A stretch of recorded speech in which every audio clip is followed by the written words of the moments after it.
정약용 인생영언 1. 그릇이 큰 사람이 되어라.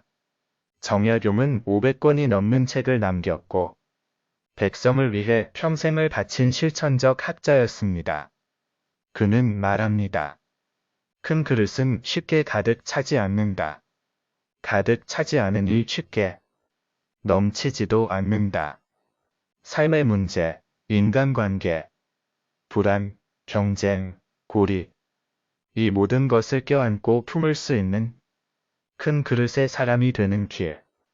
정약용의 말과 삶에서 찾아봅니다. 2. 그릇의 크기가 곧 사람의 크기다. 정약용은 사람됨을 판단할 때 학식보다도 그릇의 깊이와 넓이를 보았습니다. 그릇이 작으면 작은 일에도 화를 내고 그릇이 크면 큰 일도 조용히 넘깁니다. 그는 목민심서에서 이렇게 씁니다. 자신의 이익보다 백성의 고통을 먼저 생각하라. 진정한 인재는 일을 맡기고 돌아봤을 때 걱정이 없는 자다. 이런 사람이야말로 큰 그릇을 가진 자입니다. 그는 자신의 이익에만 몰두하는 사람은 결국 무너진다. 고 보았습니다. 3. 화내는 사람은 그릇이 작은 사람이다. 정약용은 젊은 벼슬아치들에게 이런 말을 자주 했다고 합니다. 작은 일에 화를 내면 스스로의 인격이 바닥을 드러냅니다. 누가 뭐라 해도 무시해도 시비를 걸어도 그걸 넉넉히 받아들일 수 있는 사람이 바로 큰 그릇의 사람입니다. 4. 화를 다스릴 줄 아는 자는 천하를 다스릴 수 있다. 경세의 표에서 정약용은 이렇게 말합니다. 자신의 감정을 다스릴 수 없다면 어떻게 백성을 다스릴 수 있겠는가? 화는 마음을 흐리게 하고 이성을 마비시킵니다. 그래서 그는 늘 자기 자신을 먼저 다스리는 공부를 강조했습니다.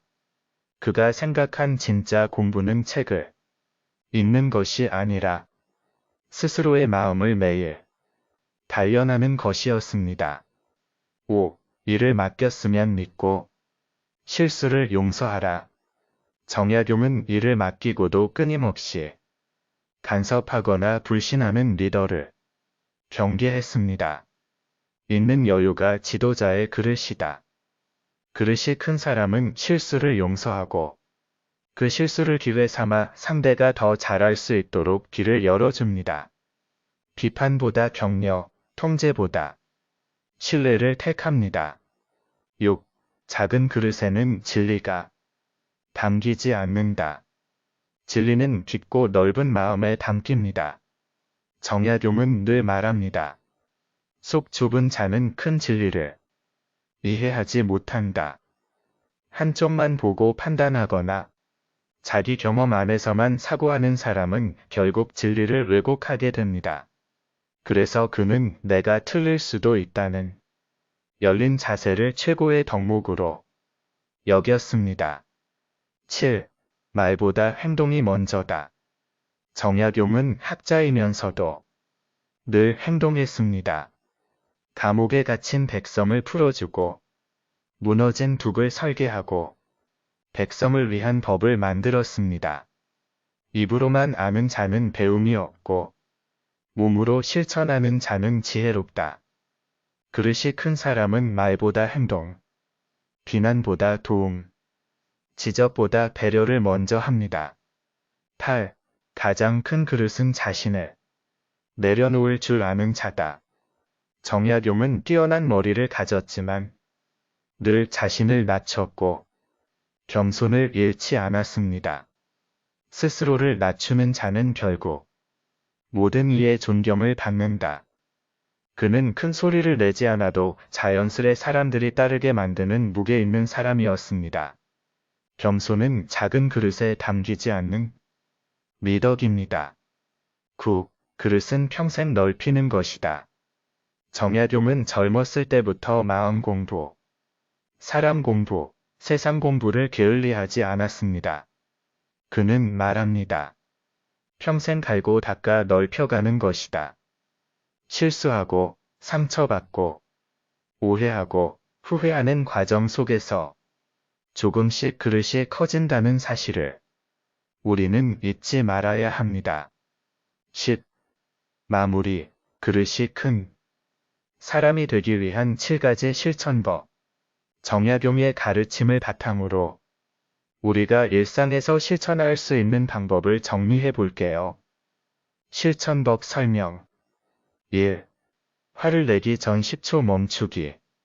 감정이 올라올 때 숨을 고르고 판단하기. 2.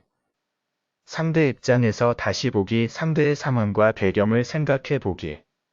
3. 실수를 용서하는 연습. 작고 큰 실수에 너그러워지기. 4. 겸손한 말 사용하기. 제가 부족해서요. 배워야겠어요 등 겸손한 표현 익히기. 5. 행동 먼저, 말은 나중에. 말보다 실천을 우선하는 습관 들이기. 6. 하루 5분 마음 성찰. 오늘 하루 내가 좁게 굴었던 순간 돌아보기. 7.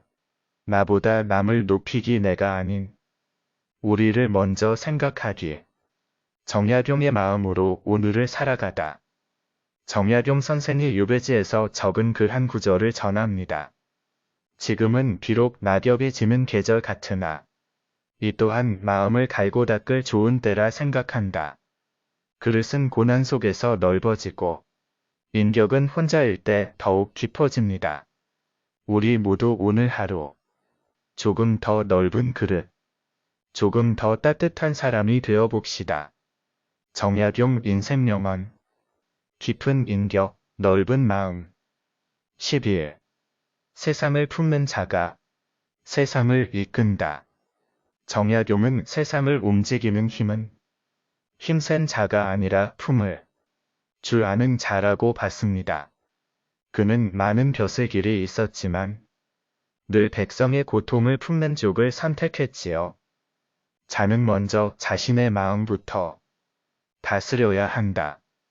어떤 조직이든 가정이든 사회든 그 중심에 넓은 마음과 품이 있는 사람이 있으면 그곳은 평온해지고 따뜻해집니다.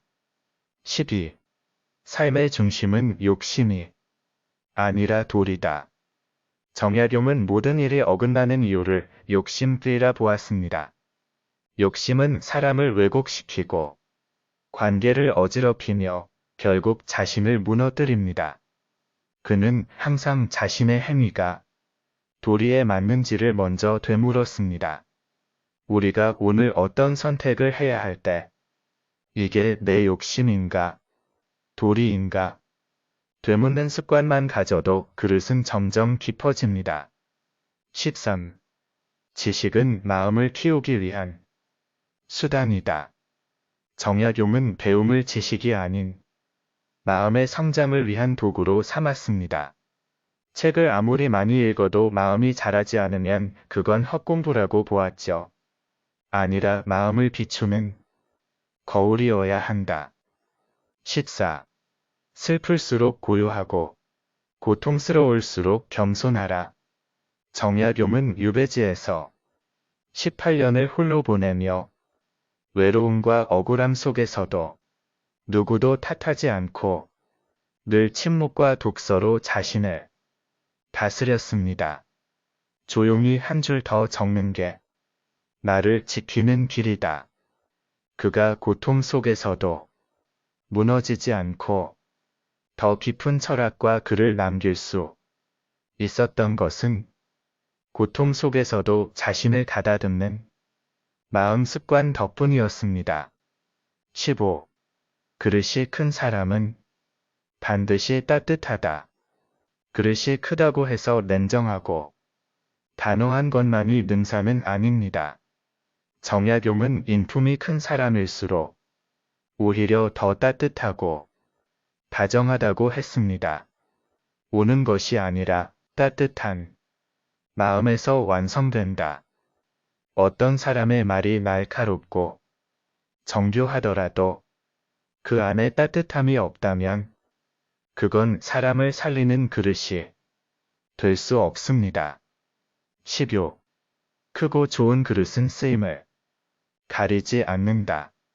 정약용은 자기의 역할이 중요하다고 말하면서도 어떤 역할이든 사람을 살리고 이롭게 하면 다 귀하다고 보았습니다. 담등 어떤 쓰임에도 불평하지 않는다.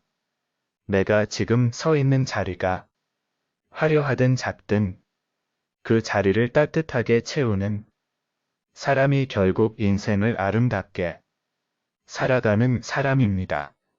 정약용 선생은 글로, 삶으로, 침묵으로 우리에게 한 가지 이야기를 전하고 있었습니다.